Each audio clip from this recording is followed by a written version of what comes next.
엄마, 할머니 언제 쫓아내? 제 귀를 의심했습니다. 설거지하던 손이 그대로 멈췄습니다. 조용히 해. 들리잖아. 며느리 목소리였습니다.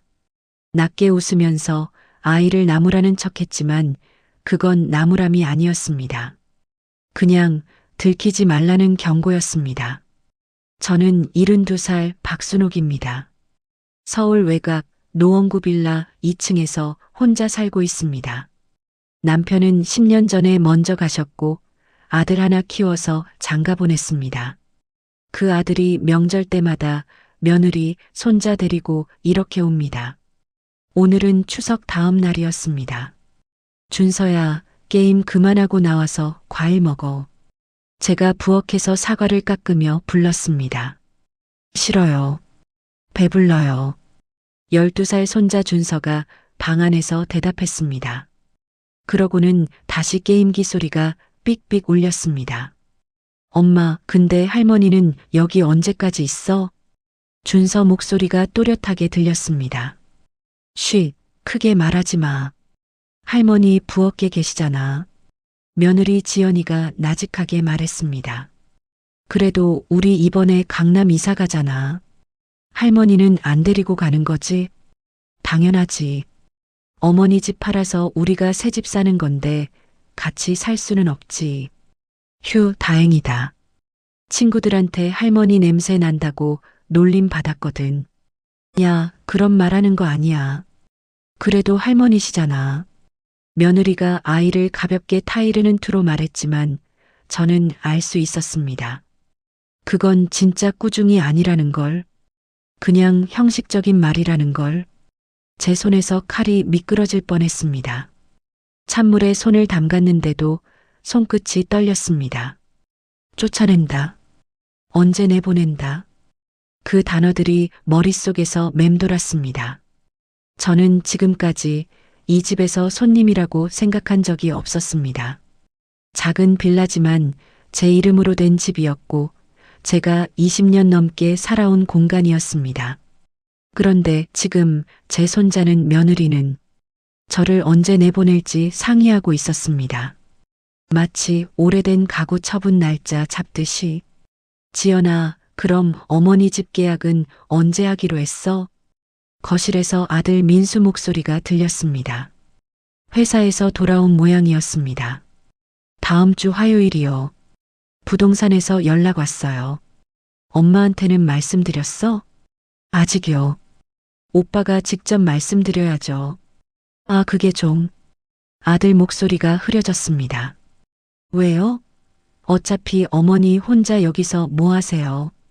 우리가 모시고 살 수도 없고 요양원 보내드리는 게 낫잖아요. 요양원까지는 엄마가 아직 건강하신데 건강하신 것처럼 보이시는 거예요.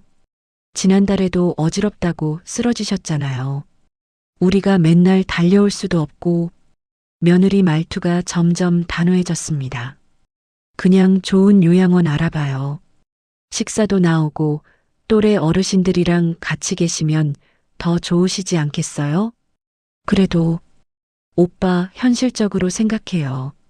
우리 준서 중학교 들어가면 학원비, 과외비 얼마나 들어가는데 어머니 집 안 팔면 우리 어떻게 살아요? 저는 그 자리에 선 채로 굳어버렸습니다. 사과 깎던 칼을 그대로 싱크대에 내려놨습니다. 팔아버린다. 제 집을. 제가 남편이랑 같이 벌어서 뼈 깎는 마음으로 장만한 이 집을, 아들 대학 보내느라 이 집 담보로 대출받았던 그 집을, 그걸 지금 제 허락도 없이 팔아버리겠다고 상의하고 있었습니다. 그리고 저는 요양원으로 보내진다는 겁니까? 제가 아직 멀쩡한데, 제가 아직 걷고 밥 짓고 빨래하는데 그냥 짐이니까 치워버리겠다는 거였습니다. 할머니, 물 주세요. 준서가 방문을 열고 나왔습니다. 저는 얼른 표정을 감추고 냉장고에서 물을 꺼냈습니다. 여기 천천히 마셔라. 네. 준서가 물을 받아 마시다가 제 얼굴을 힐끗 쳐다봤습니다. 할머니 아까 들었어요? 뭘? 제가 그런 말한 거요. 아이 눈빛이 흔들렸습니다. 순간 저는 대답할 수가 없었습니다. 들었다고 하면 이 아이는 어떻게 될까요? 안 들었다고 하면 이 아이는 또 그런 말을 계속할까요? 괜찮다, 준서야. 제가 겨우 입을 열었습니다. 할머니는 괜찮아. 진짜요? 진짜다. 하지만 제 눈에선 눈물이 그렁그렁 맺히고 있었습니다. 준서는 얼른 고개를 돌리고 방으로 들어가 버렸습니다. 저는 그 작은 등을 바라보며 깨달았습니다. 이 집에서 가장 먼저 죄책감을 느낀 사람은 가장 약한 아이였다는 걸, 그리고 가장 나중까지 죄책감을 안 느낄 사람들은 지금 거실에서 제 집 팔 날짜를 정하고 있는 제 아들과 며느리라는 걸. 저녁 식사 시간이 되었습니다. 며느리가 어머니, 진지 드세요 하며 상을 차렸습니다. 평소처럼 말입니다. 아무 일 없다는 듯이. 저는 밥그릇을 들었다가 다시 내려놨습니다. 나는 식욕이 없구나. 어머니, 어디 안 좋으세요? 며느리가 걱정하는 척 물었습니다. 아니다. 그냥 좀 쉬어야겠다. 저는 방으로 들어갔습니다. 문을 닫는 순간 거실에서 며느리 목소리가 새어나왔습니다. 어머니 요즘 이상하지 않아요? 혹시 치매 오시는 거 아냐? 저는 이불을 뒤집어 쓰고 누웠습니다. 눈물이 핑 돌았지만 참았습니다. 울면 안 됩니다. 아직 울면 안 됩니다. 제가 정신 차려야 합니다. 이대로 당하고만 있으면 저는 정말로 이 집에서 쫓겨날 것입니다. 그날 밤 저는 잠을 이룰 수 없었습니다. 천장을 바라보며 한 가지 결심을 했습니다. 내일 아들한테 물어봐야겠다. 대체 무슨 생각으로 내 집을 팔겠다는 건지, 나를 어떻게 할 생각인지. 하지만 그 대답을 듣는 순간 제 인생이 완전히 바뀔 거라는 걸 그때는 몰랐습니다. 다음 날 아침이었습니다. 저는 평소보다 일찍 일어나 아침상을 차렸습니다. 된장찌개, 김구이, 계란말이, 아들이 어릴 적부터 좋아하던 반찬들이었습니다. 어머니, 왜 이렇게 일찍 일어나셨어요? 며느리가 머리를 풀어 헤친 채 나왔습니다. 그냥 잠이 안 와서. 어제 편찮으시다더니 괜찮으세요? 응, 괜찮다. 저는 아들을 기다렸습니다. 얼마 뒤 민수가 와이셔츠 차림으로 나왔습니다. 엄마. 아침 일찍 차리셨네요. 앉아라. 밥 먹어야지. 네. 가족이 식탁에 둘러앉았습니다. 준서는 고개를 푹 숙인 채 밥만 후루룩 넘겼습니다. 어젯밤 일이 아직 마음에 걸리는 모양이었습니다. 대화 마이너스 조심스러운 질문. 민수야. 네, 엄마. 엄마가 물어볼 게 있는데. 숟가락 소리가 멈췄습니다. 며느리가 고개를 들었고 아들은 국그릇을 내려놨습니다. 이 집 말이다. 팔 거니? 순간 식탁이 조용해졌습니다. 준서가 고개를 번쩍 들었고 아들은 며느리를 쳐다봤습니다. 엄마 그게 어제 들었다. 너희가 다음 주에 계약한다고 했지. 들으셨어요? 며느리 목소리가 차갑게 식었습니다. 응, 다 들었다. 저는 떨리는 목소리를 가라앉히며 말했습니다. 그래서 묻는다. 왜 엄마한테는 말도 안 하고 그런 걸 결정하니? 어머니, 그건. 며느리가 먼저 입을 열었습니다. 말씀드리려고 했어요. 그런데 어머니가 반대하실까봐. 반대? 내가 반대하면 어쩔 건데? 어머니. 며느리 얼굴이 굳어졌습니다. 현실적으로 생각하셔야죠. 관리도 힘드시잖아요. 내가 힘들다고 했니? 지난달에 어지럽다고 쓰러지셨잖아요. 그건 그냥 빈혈이었어. 병원에서 괜찮다고 했잖니. 어머니, 지금은 괜찮으셔도 나중엔 어떻게 하시려고요? 민수야. 저는 아들을 똑바로 쳐다봤습니다. 너는 어떻게 생각하니? 엄마 집 팔아서 너희 집 사는 게 맞다고 생각하니? 엄마, 아들이 눈을 피했습니다. 그게 엄마를 위한 일이기도 해요. 뭐가 날 위한 일이니? 이 집은 너무 오래됐고 엄마 혼자 계시기엔 위험해요. 겨울에 보일러도 자꾸 고장나고. 그럼 고치면 되지. 엄마, 그게 아니라. 아들이 말끝을 흐렸습니다. 그 순간 저는 알 수 있었습니다. 아들은 이미 마음을 정했다는 걸. 다만 제 앞에서 말할 용기가 없을 뿐이라는 걸. 지연이 말이 맞아요, 엄마. 우리가 좋은 요양원 알아볼게요.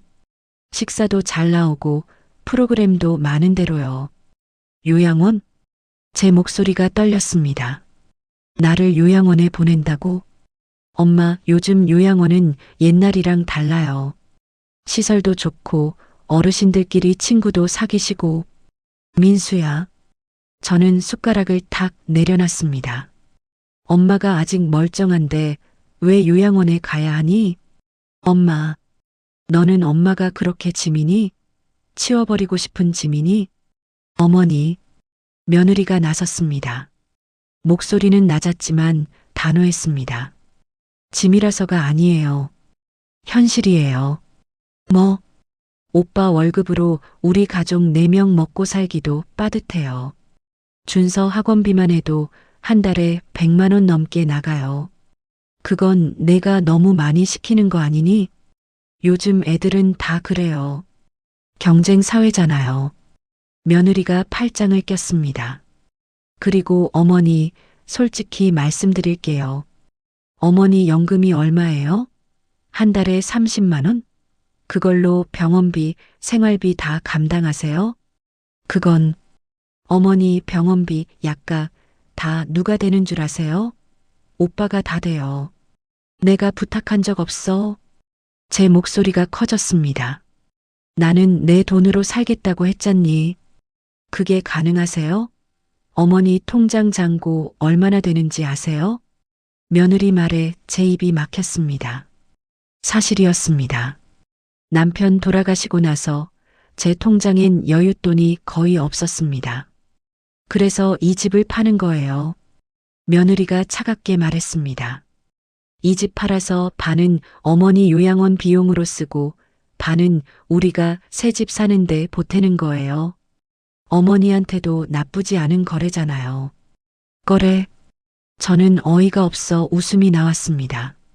내 집을 팔아서 내 요양원 비용을 내는 게 거래라고? 그럼 뭐예요? 어머니가 이 집 지키고 혼자 사시다가 쓰러지시면 누가 책임져요? 우리예요. 결국 다 우리한테 돌아오는 일이에요. 저는 그 순간 제 몸이 부들부들 떨리는 걸 느꼈습니다. 분노였습니다. 서러움이었습니다. 하지만 그보다 더 큰 건 배신감이었습니다. 제가 평생을 바쳐 키운 아들이 지금 제 앞에서 아무 말도 못하고 있었습니다. 그리고 며느리는 마치 사업회의하듯이 제 인생을 거래라고 불렀습니다. 할머니, 준서가 작은 목소리로 불렀습니다. 괜찮아요? 저는 손자를 보며 억지로 웃었습니다. 괜찮다, 준서야. 하지만 괜찮을 리가 없었습니다. 민수야. 저는 마지막으로 아들에게 물었습니다. 너도 같은 생각이니? 엄마를 요양원에 보내는 게 맞다고 생각하니? 아들이 고개를 들었습니다. 눈빛이 흔들렸습니다. 엄마 미안해요. 그 한마디에 저는 모든 걸 알았습니다. 미안하다는 건 결국 하겠다는 뜻이었습니다. 그래. 저는 천천히 자리에서 일어났습니다. 알았다. 너희 마음대로 해라. 엄마, 어머니, 이해해 주셔서 감사해요. 며느리가 화난 얼굴로 말했습니다. 저는 그 얼굴을 보며 속으로 다짐했습니다. 아직 아니다. 아직 끝난 게 아니다. 이 집은 내가 지킬 거다. 저는 방으로 들어가 문을 닫았습니다. 그리고 서랍 깊숙한 곳에서 오래된 서류 봉투를 꺼냈습니다. 그 안에는 아무도 모르는 비밀이 하나 들어 있었습니다. 그날 이후 집안 분위기는 묘하게 조용해졌습니다. 며느리는 더 이상 요양원 얘기를 꺼내지 않았고 아들은 제 눈치를 살폈습니다.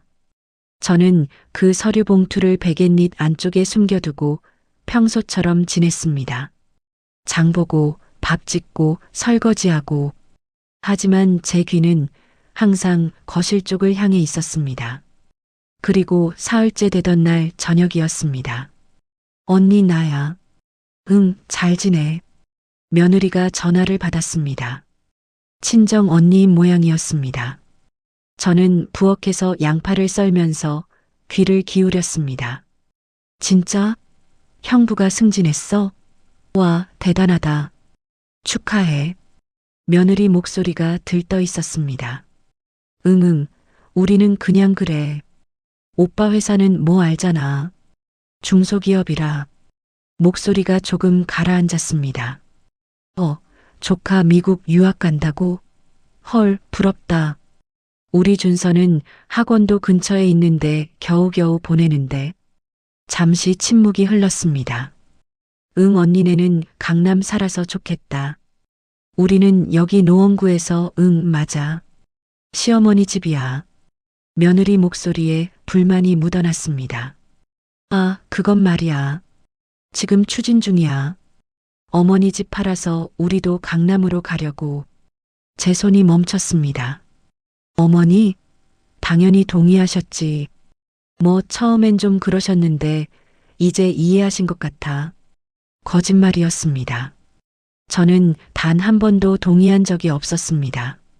아니야, 괜찮아. 요양원 보내드리면 돼. 요즘 요양원 좋잖아. 며느리가 가볍게 웃었습니다. 그래, 언니. 나중에 강남 오면 연락할게. 응, 잘 지내. 전화가 끊어졌습니다.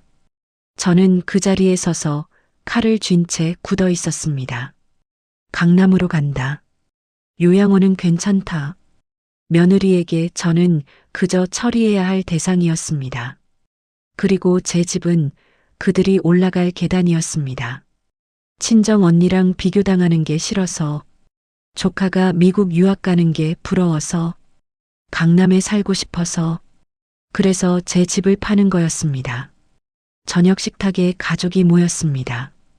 며느리가 김치찌개를 퍼주면서 말했습니다. 오빠, 오늘 부동산에서 연락 왔어요. 응? 뭐래? 이 집 시세가 생각보다 잘 나온대요. 6억은 받을 수 있을 것 같대요.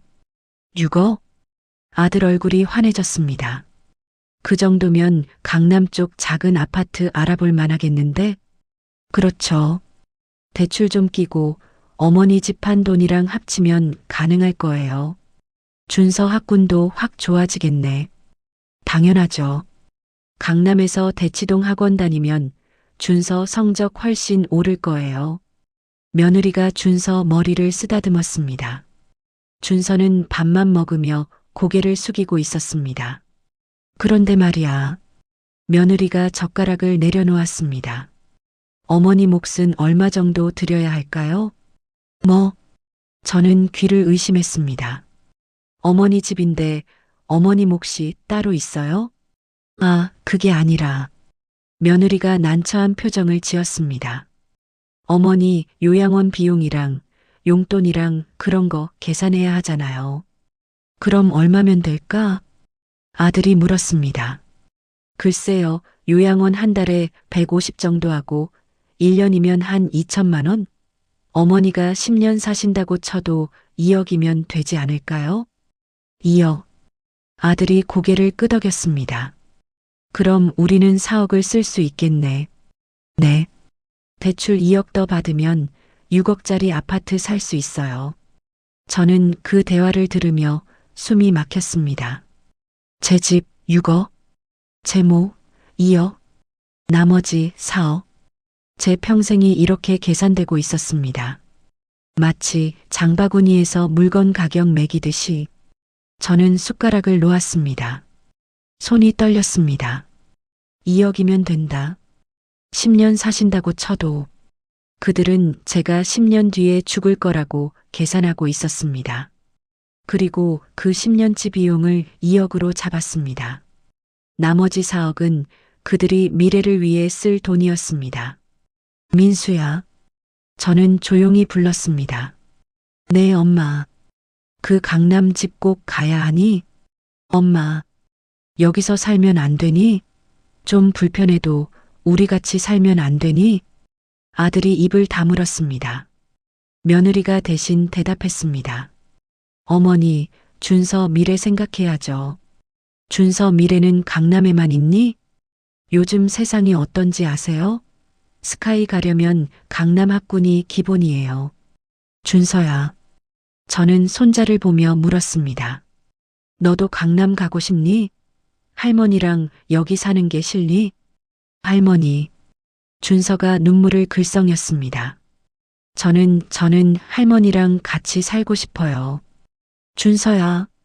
며느리가 아이를 쏘아봤습니다. 어른들 얘기에 끼어들지 마. 하지만 방 들어가. 싫어요. 할머니 혼자 두면 안 돼요. 준서가 소리쳤습니다. 그 순간 식탁이 또 조용해졌습니다. 며느리 얼굴이 굳어졌고 아들은 난처한 표정을 지었습니다. 저는 눈물이 핑 돌았습니다. 가장 어린 아이가 가장 먼저 제 편을 들어준 것입니다. 어머니, 며느리가 차갑게 말했습니다. 아이 앞에서 이런 얘기하지 맙시다. 준서, 방 들어가. 엄마, 싫어요. 들어가. 준서가 울면서 방으로 들어갔습니다. 저는 그 작은 등을 보며 깨달았습니다. 이 집에서 제 편은 단 한 명뿐이라는 걸, 그리고 그 한 명조차 아무 힘이 없다는 걸. 저는 자리에서 일어났습니다. 엄마, 어디 가세요? 바람 뺐다. 저는 현관문을 나섰습니다. 밤 공기가 차가웠습니다. 하지만 제 가슴속은 그보다 더 차가웠습니다. 강남집, 사업, 준서 미래. 그들에게 저는 미래를 위한 재료였습니다. 하지만 저도 제 미래가 있었습니다. 그리고 그 미래는 아직 끝나지 않았습니다. 일주일 후 아침. 어머니, 저희 내일 여행 가요. 며느리가 여행 가방을 꺼내며 말했습니다. 여행? 네, 유럽이요. 오빠 회사에서 포상휴가 나왔대요. 아, 그래.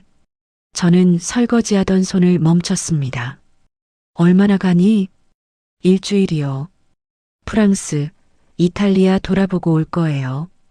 준서는? 애도 데리고 가요. 애 교육에도 좋잖아요. 며느리가 환하게 웃었습니다. 그날 저녁 아들이 들어왔습니다. 엄마. 응? 내일 우리 유럽 가는데 엄마도 같이 갈래요?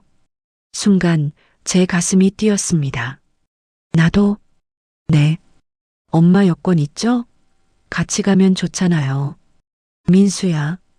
저는 눈시울이 뜨거워졌습니다. 그래도 제 아들이구나. 그래도 엄마 생각을 하는구나. 여보. 그때 며느리가 방에서 나왔습니다. 뭐 하는 거예요? 아, 그냥 엄마도 같이 가면 어떨까 해서. 갑자기요? 항공권은 어떻게 해요? 호텔은요? 며느리 목소리가 날카로워졌습니다. 아, 그것도 그렇네.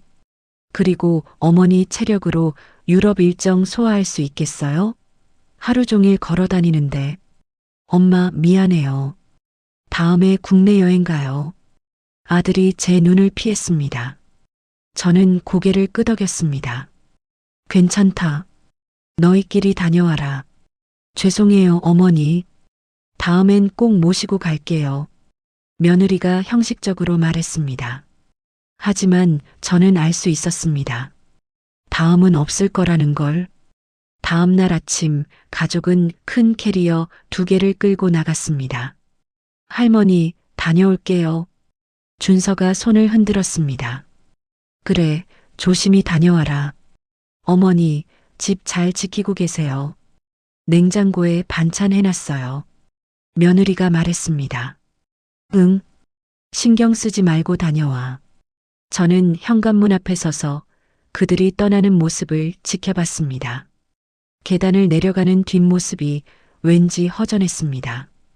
같이 가고 싶었는데 저는 한숨을 쉬며 문을 닫았습니다. 그리고 그 순간 저는 몰랐습니다. 이 일주일이 제 인생을 완전히 바꿔놓을 거라는 걸. 사흘째 되던 날 오후, 집은 너무 조용했습니다. 저는 TV를 틀어놓고 뜨개질을 하고 있었습니다. 띠리리링. 전화벨이 울렸습니다. 모르는 번호였습니다. 여보세요? 어르신, 거기 박순옥 어르신 맞으시죠? 네, 그런데요. 아, 저 동신부동산이에요. 어르신, 강남 쪽 아파트 건으로 연락드렸는데요. 강남? 저는 순간 가슴이 철렁했습니다. 네. 도곡동 아파트요. 소유주가 바뀌어서 확인차 연락드렸어요. 뭐라고요?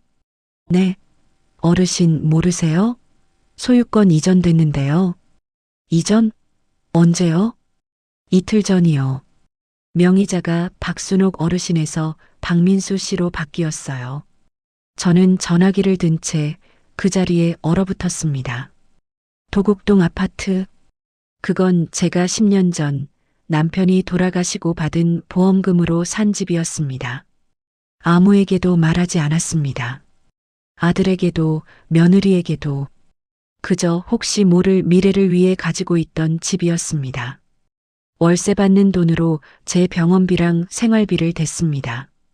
그게 제 마지막 안전망이었습니다. 그런데 지금 어르신? 계세요? 아, 네. 그게 어떻게 된 거예요? 글쎄요. 저희도 확인차 전화드린 건데 어르신 도장이랑 인감증명서로 처리됐다고 하던데요. 도장? 인감증명서? 제 머릿속이 하얘졌습니다. 그럼 그 집은 지금 누구 겁니까? 박민수 씨요. 어르신 아드님 아니세요? 네, 맞습니다만.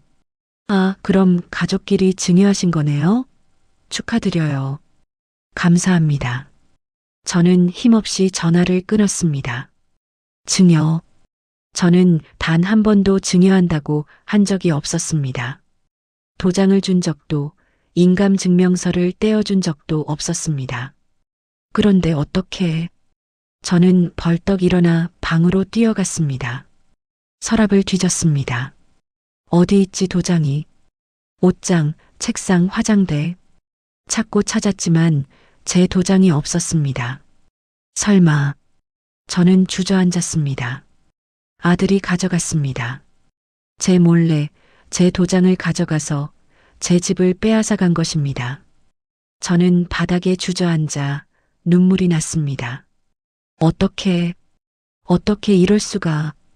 도곡동 아파트는 15억짜리였습니다. 월세로 한 달에 200만 원씩 받고 있었습니다. 그 돈으로 저는 아들한테 손 벌리지 않고 살았습니다.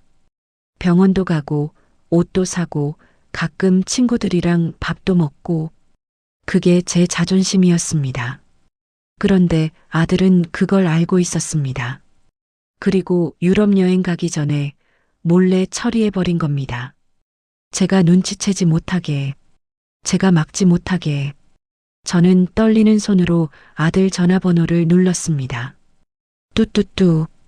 여보세요? 아들 목소리가 밝았습니다. 엄마, 왜요? 무슨 일이에요? 민수야. 제 목소리가 떨렸습니다. 도곡동 집 내가 가져갔니? 전화기 너머가 조용해졌습니다. 엄마 그게. 대답해라. 내가 내 도장 가져가서 내 집을 내 이름으로 바꿨니? 엄마, 지금 파리인데 시차 때문에 머리가 아파요. 돌아가서 얘기해요. 지금 얘기해. 저는 소리쳤습니다. 평생 아들한테 소리 지른 적 없었는데 그날은 참을 수가 없었습니다. 그 집이 얼만지 알아? 15억짜리야. 내가 평생 모아둔 돈으로 산 집이야. 엄마, 진정해요. 진정하라고? 내가 내 집을 몰래 가져갔는데? 몰래 가져간 게 아니에요. 엄마 노후를 위해서 노후? 저는 비웃음이 나왔습니다. 내 노후를 위해서 내 집을 빼앗아 간 거니? 엄마는 몰라요. 아들 목소리가 차가워졌습니다. 그 집 월세로 받는 200만 원 가지고 뭐해요? 세금 내고 관리비 내고 나면 얼마 안 남잖아요. 그래도 내 돈이야. 엄마, 그 집 팔면 15억이에요. 그 돈으로 엄마 평생 편하게 살 수 있어요. 팔아? 제 목소리가 떨렸습니다. 너 그 집도 팔 거니? 당연하죠. 안 그러면 왜 이름을 바꿨겠어요. 민수야, 제발. 엄마, 이건 엄마를 위한 일이에요. 그 돈으로 좋은 요양원 가시고 남는 돈은 우리가 준서 교육비로 쓸게요. 이 나쁜 자식아. 저는 울부짖었습니다. 내가 어떻게 엄마한테 이럴 수가 있니? 엄마, 나 지금 여행 중이에요. 돌아가서 천천히 얘기해요. 민수야, 민수야. 뚝. 전화가 끊어졌습니다. 저는 전화기를 떨어뜨렸습니다. 온몸에 힘이 풀렸습니다. 끝났다. 다 끝났다. 제 집, 제 돈, 제 미래. 모든 게 아들 손에 넘어갔습니다. 하지만 저는 아직 포기할 수 없었습니다. 저는 일어나 서랍을 뒤졌습니다. 그리고 그 오래된 봉투를 꺼냈습니다. 그 안에는 아들도 모르는 서류가 하나 들어 있었습니다. 10년 전 남편이 돌아가시기 전에 제게 남긴 것. 순호가, 이건 내가 혼자 될 때를 대비해서 만든 거야. 절대 아무한테도 보여주지 마. 그 서류를 펼쳤습니다. 그리고 저는 희망을 발견했습니다. 다녀왔습니다. 현관문이 열리고 가족이 들어왔습니다. 큰 캐리어 2개, 쇼핑백 여러 개. 할머니, 준서가 달려와 안겼습니다. 할머니 보고 싶었어요. 그래, 우리 준서. 재밌었니? 네. 에펠탑도 보고 피자도 먹고. 어머니, 잘 계셨어요? 며느리가 가방을 내려놓으며 물었습니다. 목소리는 밝았지만 눈빛은 차가웠습니다. 응, 잘 있었다. 저는 담담하게 대답했습니다. 저는 일주일 내내 잠을 제대로 못 잤습니다. 도곡동 집 생각, 아들 생각, 앞으로 어떻게 될지. 밤마다 천장만 바라봤습니다. 하지만 결심은 했습니다. 서류를 보여줄 거다. 하지만 아직은 아니다. 기회를 봐야 한다. 저는 그 봉투를 베갯잎 깊숙이 숨겨두고 평소처럼 지냈습니다. 엄마, 아들이 방에서 나왔습니다. 응? 아까 전화통화 그거. 됐다. 말하지 마라. 저는 설거지하면서 등을 돌렸습니다. 엄마, 내 말 좀 들어봐요. 들을 게 뭐 있니? 다 끝난 일 아니니? 그게 아니라 엄마를 위한 거였어요. 나를 위해서? 저는 웃음이 나왔습니다. 내 허락도 없이 내 집을 가져가는 게 나를 위한 거니? 엄마는 그 집 관리 못해요. 세입자 문제 생기면 어떻게 하시려고요? 지금까지 잘만 했어. 그건 운이 좋았던 거예요. 나이 드시면 사기도 당하고 계약서도 제대로 못 쓰시고. 나 아직 멀쩡해. 제 목소리가 커졌습니다. 민수야, 엄마가 그렇게 쓸모없어 보이니? 엄마, 대답해봐. 엄마가 짐이니? 아들이 입을 다물었습니다. 그 침묵이 답이었습니다. 어머니, 며느리가 방에서 나왔습니다. 손에는 태블릿을 들고 있었습니다. 요양원 알아봤어요. 뭐? 서울 근교에 좋은 데 있더라고요. 여기 보세요. 며느리가 화면을 보여줬습니다. 깔끔한 건물, 넓은 정원, 웃고 있는 노인들 사진. 식사도 잘 나오고 프로그램도 많고 의료진도 24시간 상주해요. 나는 안 간다. 어머니, 일단 보시기만 해요. 안 본다고 했잖아. 저는 소리쳤습니다. 나는 요양원 안 가. 내 집에서 살 거야. 어머니, 감정적으로 굴면 안 돼요. 며느리 목소리가 차갑게 식었습니다. 어머니 혼자 사시다가 쓰러지시면 어떻게 하시려고요? 우리가 맨날 달려올 수도 없잖아요. 필요 없어. 나 혼자 살 수 있어. 어머니, 현실 좀 보세요. 어머니 나이가 72예요. 그리고 말씀드릴 게 있는데요. 며느리가 태블릿을 내려놓았습니다.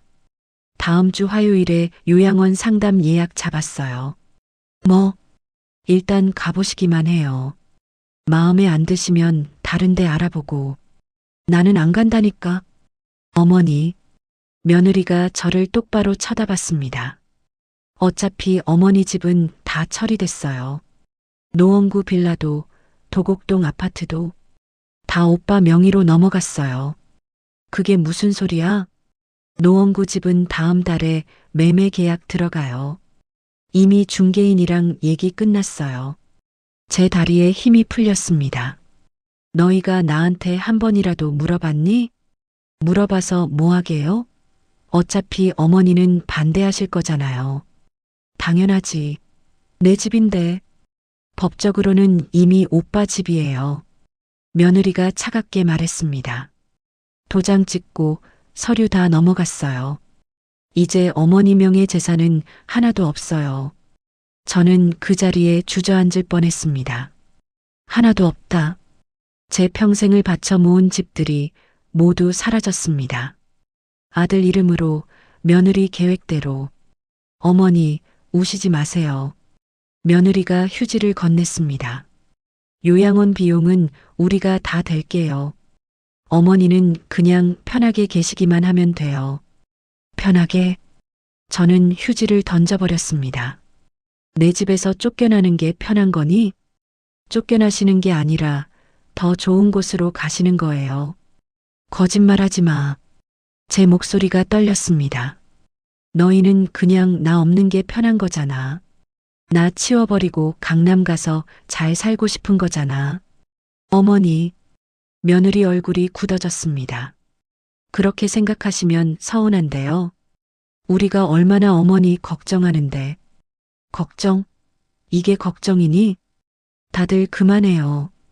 준서가 방문을 박차고 나왔습니다. 눈이 빨갛게 충혈되어 있었습니다. 할머니가 싫다고 하잖아요. 왜 자꾸 그러세요? 준서야, 넌 가만히 있어. 며느리가 나무랐습니다. 싫어요. 할머니는 여기서 살고 싶대요. 어른 일에 끼어들지 마. 할머니도 어른이잖아요. 준서가 울먹였습니다. 왜 할머니 말은 안 들어주세요? 왜 할머니한테만 그래요? 준서야. 저는 손자를 안았습니다. 괜찮아. 할머니는 괜찮아. 괜찮지 않아요. 준서가 제 품에서 울었습니다. 할머니가 슬퍼하잖아요. 할머니가 우시잖아요. 그 작은 울음소리에 방이 조용해졌습니다. 며느리는 입을 다물었고 아들은 고개를 떨구었습니다. 저는 준서를 쓰다듬으며 깨달았습니다. 이제는 보여줘야 한다. 그 서류를 더 이상 숨기고 있을 수 없다. 하지만 오늘은 아닙니다. 타이밍을 잘 잡아야 합니다. 그들이 가장 자신만만할 때, 가장 방심할 때, 그때 제가 마지막 카드를 꺼낼 겁니다. 그날 밤 제 휴대폰에 메시지가 왔습니다. 며느리였습니다. 어머니, 감정적으로 구시지 말고 현실적으로 생각하세요. 어머니한테도 이게 최선이에요. 화요일 상담 꼭 가셔야 합니다. 저는 그 메시지를 읽고 삭제했습니다. 그리고 서랍을 열어 봉투를 꺼냈습니다. 남편 필적으로 쓰인 메모가 보였습니다. 순호가, 이건 내가 힘들 때 쓰라고 만든 거야. 우리 아들 믿지만 세상 일은 모르는 거니까. 이게 너를 지켜줄 거야. 저는 그 메모를 가슴에 품었습니다. 여보, 당신 말이 맞았어요. 우리 아들 변했어요. 하지만 괜찮아요. 당신이 남겨준 이것으로 제가 지켜낼 거예요. 창밖에 달이 떠 있었습니다. 차갑고 밝은 달빛이 제 방을 비췄습니다. 그 빗속에서 저는 마지막 싸움을 준비했습니다. 어머니, 준비하세요. 11시까지 가야 해요. 며느리가 제 방문을 두드렸습니다. 안 간다고 했잖아. 저는 이불을 뒤집어 쓰고 누워 있었습니다. 어머니, 장난 아니에요. 예약했다고요. 내가 마음대로 한 거잖아. 어머니, 며느리 목소리가 높아졌습니다. 오빠, 어머니 좀 설득해봐요. 엄마, 아들이 방 안으로 들어왔습니다. 제발 한 번만 가봐요. 보기만 하고 오면 되잖아요. 싫다. 나는 여기서 살 거야. 엄마, 이 집은 이미. 알아. 다 내 집이라며. 내 집은 하나도 없다며. 저는 벌떡 일어나 소리쳤습니다. 그럼 더 이상 할 말 없어. 나 그냥 여기 있을게. 쫓아낼 거면 쫓아내. 그 순간 거실이 조용해졌습니다. 준서가 방문 틈으로 고개를 내밀고 있었습니다. 며느리와 아들은 눈빛을 주고받았습니다. 그리고 며느리가 한숨을 쉬었습니다. 알았어요. 오늘은 안 가요. 그래. 대신 오늘 저녁에 가족회의 할 거예요. 어머니도 참석하셔야 해요. 가족회의? 네. 앞으로 어떻게 할지 정확하게 정해야죠. 며느리가 차갑게 말하고 나갔습니다. 저는 다시 침대에 누웠습니다. 가족회의. 무슨 판결이라도 내리듯 제 운명을 정하겠다는 거였습니다. 6시 저녁 식사가 끝나고 거실에 가족이 모였습니다.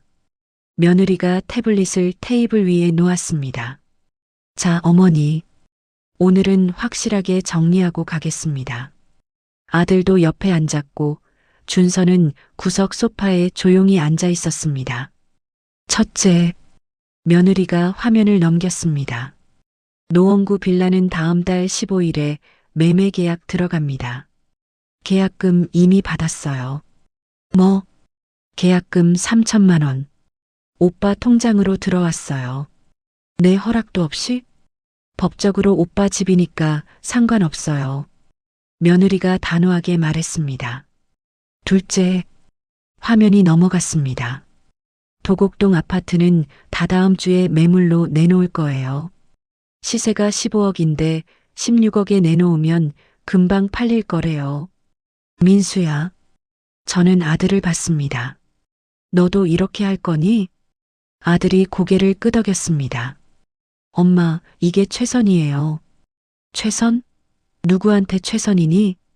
엄마한테도 최선이에요. 그 돈으로 좋은 요양원 들어가시면. 그만해. 저는 테이블을 쳤습니다. 너희 얘기 듣고 싶지 않아. 어머니, 끝까지 들으세요. 며느리가 화면을 다시 넘겼습니다. 셋째, 요양원 입소는 다음 달 말로 예정되어 있습니다. 그때까지 어머니 짐 정리하시고. 안 간다고. 넷째, 며느리는 제 말을 무시하고 계속했습니다. 집 한도는 이렇게 나눌 거예요. 노원구 집 6억, 도곡동 집 15억, 총 21억. 여기서 어머니 요양원 비용 3억 빼고. 3억? 네. 한 달에 200만 원씩 10년치예요. 충분하죠? 며느리가 웃었습니다. 나머지 18억은 우리가 강남 아파트 사고 준서 교육비로 쓸 거예요. 저는 그 숫자들을 들으며 숨이 막혔습니다. 21억. 제 평생이 21억으로 계산되고 있었습니다. 그 중에 제 몫은 고작 3억. 그것도 요양원 비용이라는 이름으로. 나머지 18억은 그들이 미래를 위해 쓸 돈. 제 미래는 없었습니다. 제 미래는 요양원에서 10년 사는 것으로 끝이었습니다. 그만해. 갑자기 준서가 소리쳤습니다. 준서야, 넌 가만히. 싫어요. 준서가 눈물을 흘리며 일어났습니다. 할머니가 싫다고 하잖아요. 왜 자꾸 그래요? 준서야, 어른 얘기해. 엄마 아빠가 나쁜 사람이에요. 준서 목소리가 떨렸습니다. 할머니 집 빼앗고 할머니 쫓아내고 이건 나쁜 짓이에요. 뭐?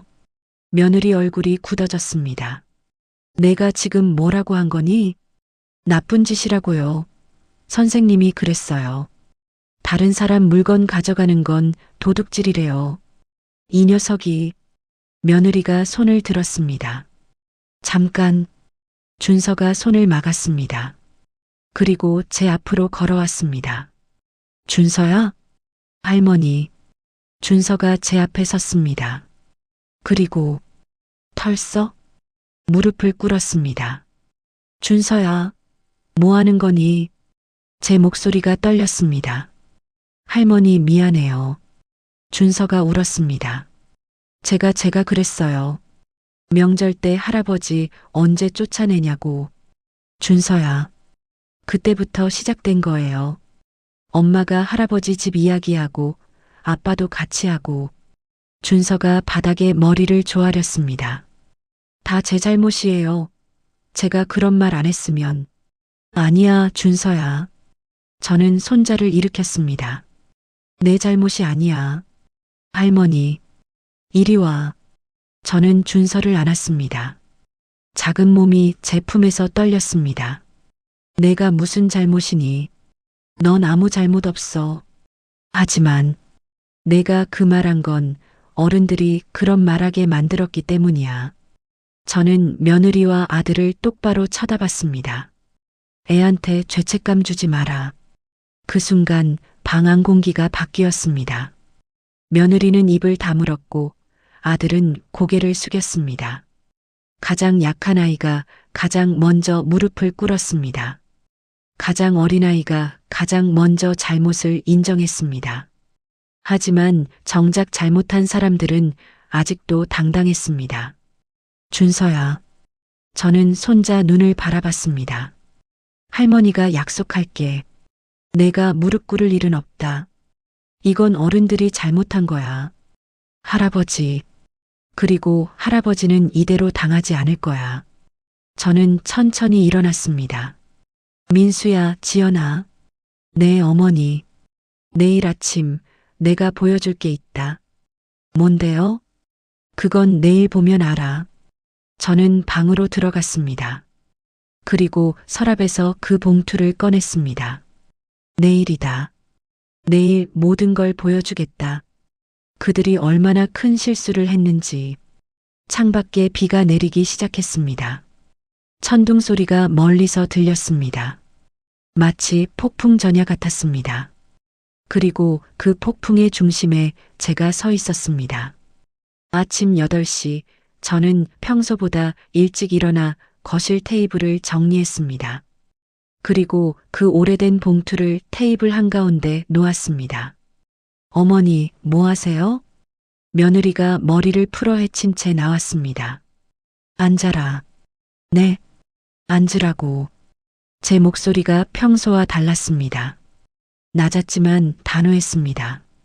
며느리는 뭔가 이상함을 느꼈는지 조용히 자리에 앉았습니다. 민수야, 나와라. 엄마. 아들도 나왔습니다. 무슨 일이에요? 앉아. 아들과 며느리가 나란히 앉았습니다. 준서는 아직 자고 있었습니다. 저는 천천히 봉투를 집어들었습니다. 이게 뭔지 아니? 봉투 아닌가요? 며느리가 시큰둥하게 대답했습니다. 응, 봉투야. 하지만 이 안에 뭐가 들었는지는 모르겠지. 어머니, 그게 중요해요? 어제 얘기 끝난 거 아니에요? 끝나지 않았어. 저는 봉투를 열었습니다. 서류 몇 장이 나왔습니다. 이건 10년 전에 내 아버지가 준비한 거다. 아버지요? 아들이 고개를 들었습니다. 응. 내 아버지는 돌아가시기 전에 걱정이 많으셨어. 엄마 혼자 남으면 어떻게 될까? 내가 엄마를 잘 돌봐줄까? 엄마. 그래서 준비하셨어. 만약을 대비해서. 저는 서류 첫 장을 펼쳤습니다. 첫 번째 서류는 신탁 계약서였습니다. 도곡동 아파트에 대한. 이건 뭐예요? 며느리가 서류를 낚아챘습니다. 눈으로 빠르게 훑더니 얼굴이 굳어졌습니다. 신탁? 이게 무슨. 도곡동 아파트는 신탁되어 있어. 제가 조용히 말했습니다. 명의는 내 이름으로 바뀌었지만 실제 소유권은 신탁회사에 있어. 그리고 그 수익권자는 나야. 네. 쉽게 말하면 내가 아무리 명의를 바꿔도 팔 수 없어. 신탁해지는 오직 나만 할 수 있거든. 아들과 며느리가 서로를 쳐다봤습니다. 그럼 우리가 명예 바꾼 건 의미 없지. 저는 두 번째 서류를 꺼냈습니다. 그리고 이건 노원구 빌라에 대한 거야. 노원구 집은요?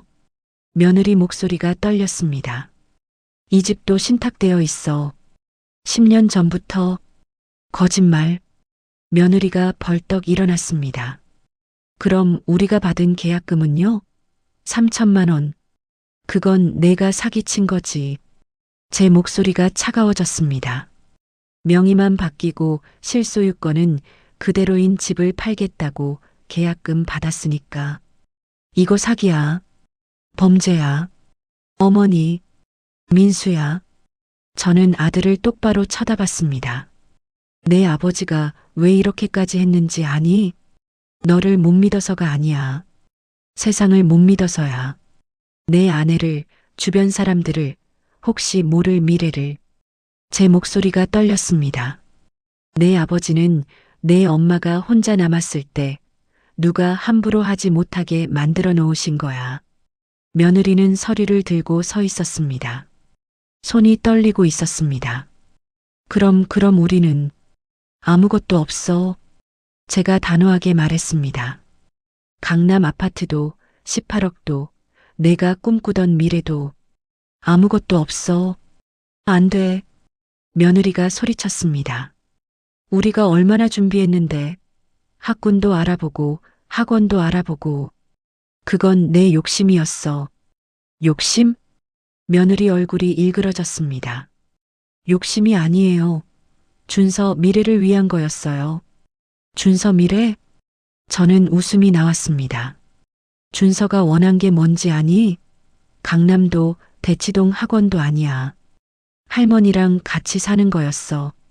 며느리가 입을 다물었습니다. 어머니, 며느리가 떨리는 목소리로 말했습니다. 그럼 요양원은요? 어머니, 요양원 비용은 어떻게 하시려고요? 내가 알아서 할 거야. 뭘로요? 어머니 연금으로요? 도곡동 집 월세 200만 원 있잖아. 그걸로 살 거야. 그 돈으로 병원비, 생활비 다 감당하시게요? 지금까지 그렇게 살았어. 저는 차분하게 말했습니다. 너희한테 손 벌린 적 없어. 앞으로도 그럴 거야. 어머니, 며느리가 테이블을 쳤습니다. 그럼 우리는 어떻게 해요? 준서 학원비는 어떻게 내요? 그건 내가 알아서 해. 저희한테 도와달라는 거예요? 아니, 제 목소리가 단호해졌습니다.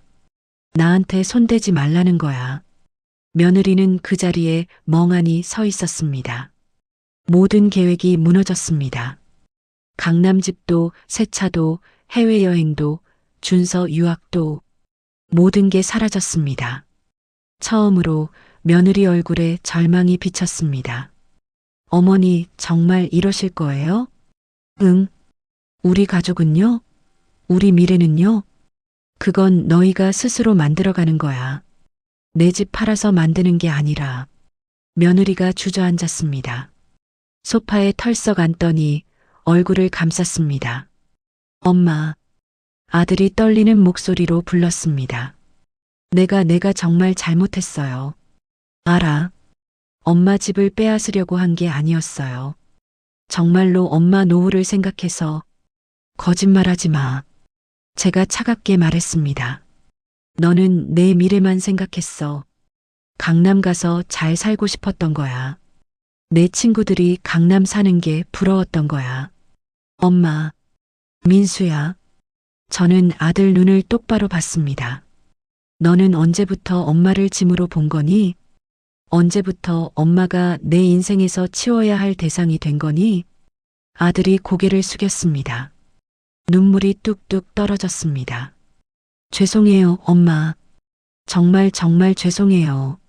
하지만 저는 그 눈물을 믿을 수 없었습니다. 너무 늦었습니다. 민수야, 지연아. 저는 서류를 정리하며 말했습니다. 오늘부터 분명히 해두자. 네. 이 집은 내 집이야. 노원구 빌라도, 도곡동 아파트도 다 내 거야. 네. 너희가 팔 수도 없고 가져갈 수도 없어. 그리고 나는 요양원 안 가. 어머니, 내가 이 집에서 살 거야. 내가 죽을 때까지. 제 목소리가 떨렸지만 분명했습니다. 그리고 너희가 강남 가고 싶으면 가. 하지만 내 돈 없이 가. 며느리가 고개를 들었습니다. 눈이 빨갛게 충혈되어 있었습니다. 하지만 저는 흔들리지 않았습니다. 이게 내 마지막 선택이야. 어르신, 서류 다 준비됐습니다. 변호사가 서류 뭉치를 건넸습니다. 저는 천천히 펜을 들었습니다. 옆에는 아들과 며느리가 앉아 있었습니다. 그리고 준서도 함께였습니다. 할머니, 이거 진짜 하시는 거예요? 준서가 불안한 눈빛으로 물었습니다. 응. 할머니가 결정한 거야.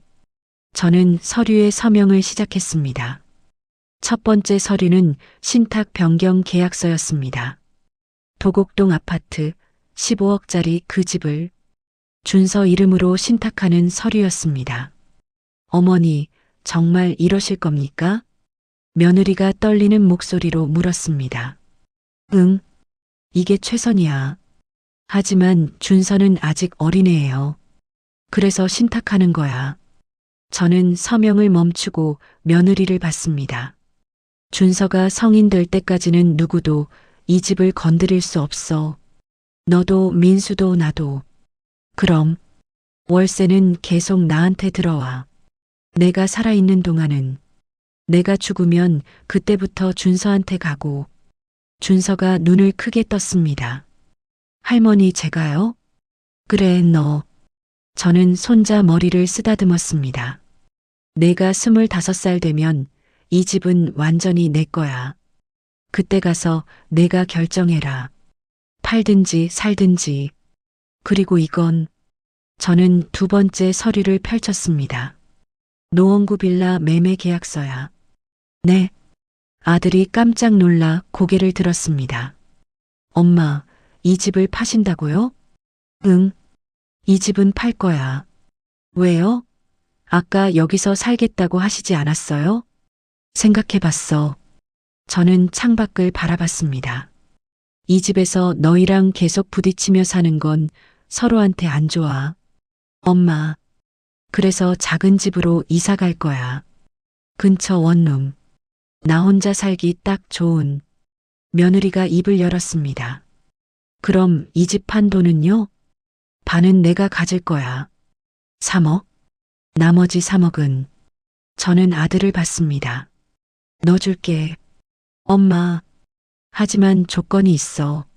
저는 펜을 내려놓고 두 사람을 똑바로 쳐다봤습니다. 첫째, 강남은 포기해라. 3억으로는 강남 못 가. 이 근처에서 알아봐. 며느리 얼굴이 굳어졌습니다. 둘째, 준서 학원은 줄여라. 애가 원하는 것만 시켜. 어머니, 그럼. 셋째, 제 목소리가 단호해졌습니다. 명절에 만날 때 돈 얘기 꺼내지 마. 집 얘기, 재산 얘기, 앞으로 얼마 받을 거라는 얘기, 일절하지 마. 만약 또 그런 얘기 나오면 나는 안 가. 명절도 생일도 제사도. 아들이 고개를 떨궜습니다. 넷째, 저는 며느리를 봤습니다. 나를 요양원 보내려는 얘기 다시는 하지 마. 내가 쓰러져서 병원 가게 되면 그때 가서 생각할게. 그 전까지는 내가 알아서 살 거야. 며느리가 입술을 깨물었습니다. 할머니. 준서가 제 손을 잡았습니다. 할머니 혼자 사시면 외롭지 않으세요? 괜찮아, 준서야. 저는 손자 손을 꼭 쥐었습니다. 할머니는 혼자가 편해. 그리고 준서가 보고 싶으면 전화하면 되잖아. 그래도 준서야. 저는 손자 눈을 똑바로 봤습니다. 내가 지난번에 무릎 꿇었지? 네. 그거 기억나? 준서가 고개를 끄덕였습니다. 할머니가 말했잖아. 내가 무릎 꿇을 일이 아니라고. 네. 그 말 진심이야. 저는 준서를 안았습니다. 어른들이 잘못한 거야. 할머니를 사람으로 안 보고 돈으로 본 거야. 준서가 제 품에서 울었습니다. 할머니 사랑해요. 나도 사랑해, 우리 준서. 서류 처리가 끝나고 우리는 변호사 사무실을 나왔습니다. 엘리베이터 앞에서 아들이 말했습니다. 엄마, 정말 죄송해요. 됐어. 저는 짧게 대답했습니다. 사과받으려고 이런 거 아니야. 그럼요. 내 삶을 지키려고 한 거야. 엘리베이터 문이 열렸습니다. 우리는 함께 탔습니다. 며느리가 조용히 입을 열었습니다. 어머니, 응? 제가 너무 심했어요. 처음으로 며느리가 사과했습니다. 어머니를 사람으로 안 보고 그냥 우리 미래를 위한 수단으로 봤어요. 알아. 용서해 주실 수 있으세요? 저는 잠시 생각했습니다. 용서는 시간이 필요해. 며느리가 고개를 끄덕였습니다. 하지만 저는 며느리를 봤습니다. 내가 정말 변한다면 그때는 생각해 볼게. 네, 감사합니다. 엘리베이터가 1층에 도착했습니다. 한 달 후, 저는 노원구 근처 작은 원룸으로 이사했습니다. 방 하나, 화장실 하나, 작은 부엌. 하지만 충분했습니다. 창문으로 햇살이 들어왔고 베란다에서 작은 화분을 키웠습니다. 도곡동 집 월세 200만 원으로 생활비를 댔고 병원도 다니고 친구들도 만났습니다. 따르릉. 전화벨이 울렸습니다. 할머니, 저예요, 준서. 우리 준서. 잘 지내니? 네. 할머니, 이번 주말에 놀러 가도 돼요? 그럼 와라. 할머니가 맛있는 거 해줄게. 와, 엄마, 할머니가 오래요. 전화 너머로 며느리 목소리가 들렸습니다.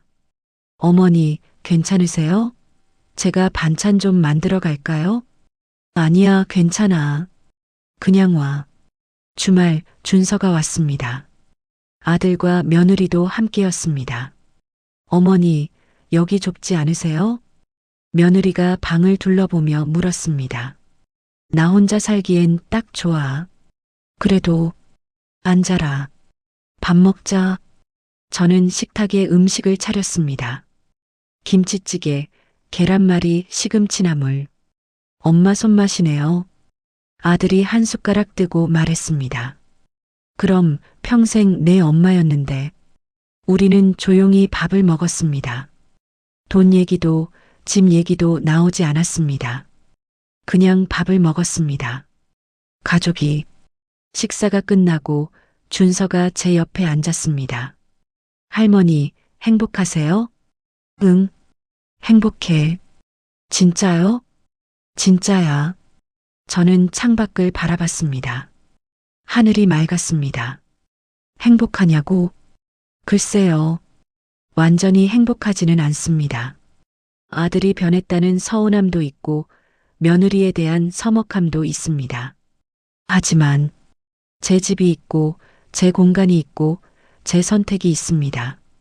누가 함부로 할 수 없는 제 삶이 있습니다. 그걸로 충분합니다.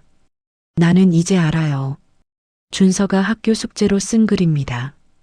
할머니는 집을 지킨 게 아니에요. 할머니 자신을 지킨 거예요. 어른들은 가끔 돈이 전부라고 생각해요. 하지만 할머니는 그게 아니라는 걸 보여주셨어요. 사람에게는 존엄이 있고 선택할 권리가 있고 쫓겨나지 않을 권리가 있어요. 나는 할머니처럼 살고 싶어요. 돈보다 사람을 먼저 생각하는 어른이 되고 싶어요. 그 글을 읽으며 저는 알았습니다. 제가 지킨 건 집이 아니었다는 걸, 제가 보여준 건 반격이 아니었다는 걸, 제가 가르친 건 사람은 끝까지 사람으로 대접받아야 한다는 것이었습니다. 그리고 가족은 이제 알았습니다. 돈보다 무서운 게 뭔지, 할머니의 침묵이 끝나는 순간이 얼마나 무서운지, 그리고 사람을 함부로 대하는 것이 얼마나 큰 대가를 치르는지. 창밖에 봄이 왔습니다. 베란다 화분에서 새싹이 돋아났습니다. 저는 그 새싹에 물을 주며 생각했습니다. 이제 시작이다. 내 인생의 새로운 시작. 아무도 함부로 할 수 없는 나만의 삶. 끝까지 시청해 주셔서 감사합니다.